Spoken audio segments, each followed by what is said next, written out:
અમદાવાદમાં વધુ એક નકલી પોલીસનો પર્દાફાશ થયો છે। ઈસનપુરમાંથી 3 નકલી પોલીસ પોલીસની ઓળખ આપી રૂપિયા પડાવતા હોવાનો પણ જે ખુલાસો છે તે ખુલાસો થયો। પોલીસ ચેકિંગ દરમિયાન પોલીસ ચેકિંગના બહાને આ પ્રકારે જે વાહન ચાલકો હોય તેની પાસેથી તે રૂપિયા પડાવતા હતા।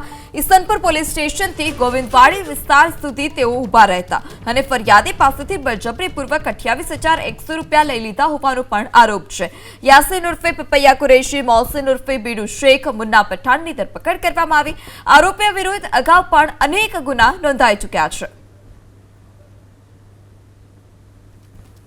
પકડાયેલ આરોપીઓ પૈકી યાસીન ઉર્ફે પપૈયો કુરેશી એ મુખ્ય સૂત્રધાર છે।